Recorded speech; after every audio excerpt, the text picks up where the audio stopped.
Nelle puntate precedenti ci siamo lasciati con un video unboxing e l'inizio di una nuova e fantastica collaborazione con Jinpin. Dopo diversi mesi di test in palestra vi racconterò la mia esperienza, a cosa servono, come li ho usati e soprattutto se vale la pena l'acquisto. Prima di cominciare, se vi va di supportare il canale, trovate il link del mio Ko-fi qui sotto in descrizione.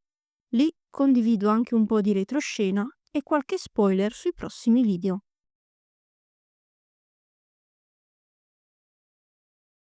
I starting blocks sono dei mattoncini in schiuma neri che hanno un utilizzo ben specifico. Supportano la partenza per quei macchinari solitamente a carico libero che non hanno l'easy start o partenza assistita.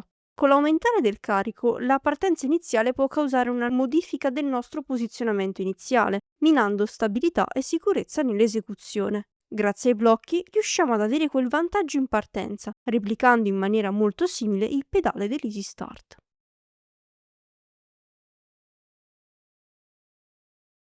Il prodotto che mi è stato mandato è lungo circa 12 cm, alto 10 e spesso 6. Si presentano rigidi. Se dovessi descrivere la loro consistenza, direi che non sono né contundenti né morbidi. La superficie è leggermente ruvida al tatto e su un lato troviamo in rilievo il logo di Jinpin. Il test è stato effettuato su una chest press della Precor a carico libero, presente nella mia palestra.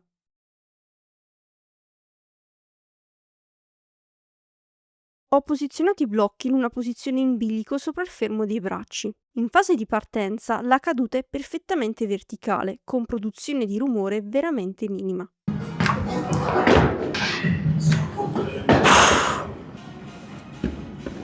Anche con cariche allenanti ho trovato facile il posizionamento, che ho effettuato tirando i bracci del macchinario uno per volta e posizionando il blocchetto sopra il fermo. I blocchi, una volta caduti, vanno riposizionati tra una serie e l'altra.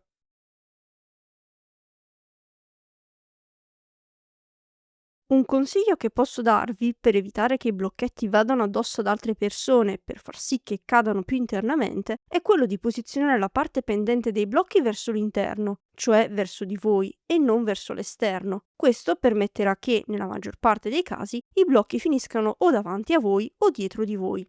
Ammetto che una volta sono finiti accanto a un'altra persona e in quel momento ero tipo: che figura di merda! a parte questo episodio, nessuno mi ha fissata male, non sono stata ancora cacciata dalla palestra e il personale non mi ha detto niente. Penso che sia anche dovuto al fatto che non sia un oggetto contundente o che possa essere percepito come pericoloso.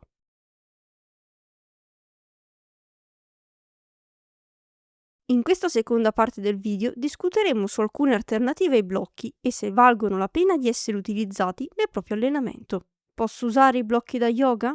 Sì, ma a parità di dimensioni i blocks sono la metà e molto più leggeri. Inoltre, le loro dimensioni permettono di essere trasportati facilmente in un piccolo zaino. Quindi consiglierei di usare i blocchi da yoga solamente se nella palestra che frequentate sono già presenti, messi a disposizione per tutti oppure se vi servono per un altro esercizio. Cerchiamo di essere intelligenti ed evitiamo di portarci appresso cose ingombranti e inutili. Posso usare le molle?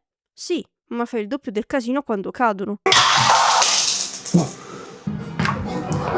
Per questione di educazione non dovresti mai usare quelle in dotazione della palestra, perché se si rompono poi le dovresti pure pagare. Quindi devi portarti un tuo paio personale, consapevole del fatto che se si rompono sono problemi tuoi. Capisco che uno voglia risparmiare perché in prima battuta un paio di molle costano meno rispetto ai blocchi, ma nel lungo periodo la spesa che dovrai affrontare sarà decisamente maggiore. E per il pendulum squat? Qualche video fa avevo mostrato un piccolo trucchetto su come modificare il pendulum squat che, se non hai ancora visto, te lo lascio qui in alto nelle schede così lo recuperi. Uno potrebbe pensare che, alla luce di quanto detto in quel video, i starting blocks possono essere una valida alternativa. Ecco, non proprio. La motivazione risiede nelle dimensioni. I blocchi da yoga non solo sono più spessi, ma combaciano perfettamente con la larghezza e l'altezza dell'imbottitura, mentre i blocchi, essendo grandi la metà, non ci garantiscono un appoggio stabile sulle spalle durante l'esecuzione dell'esercizio.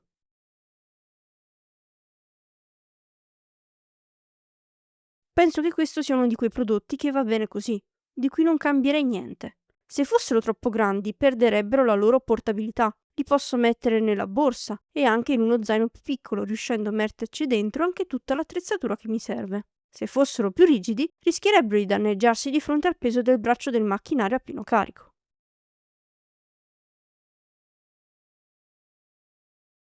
È un ottimo acquisto se nella palestra che frequentate ci sono macchinari a carico libero senza starter o partenza assistita e che ovviamente usate o che comunque fanno parte importante del vostro allenamento. Per me, importante vuol dire che si tratta di esercizi che tenete da tanto tempo in scheda, almeno 6 mesi, o che utilizzate come variazioni o sostituti consolidati. Secondo me, considerando le mie esigenze e le alternative di cui abbiamo parlato in questo video, ne vale assolutamente la pena. Se vi interessa acquistarlo, sappiate che spediscono in tutto il mondo e le spese vengono calcolate direttamente al checkout in base alla destinazione. Potete utilizzare il codice SARA per avere il 10% di sconto e allo stesso tempo supportare il canale. Come sempre, valutate in base alle vostre esigenze. Se siete arrivati fin qui, vi ringrazio per aver seguito questa recensione così approfondita. Se vi è stata utile, un like e l'iscrizione al canale sono ben apprezzati e noi ci becchiamo al prossimo video.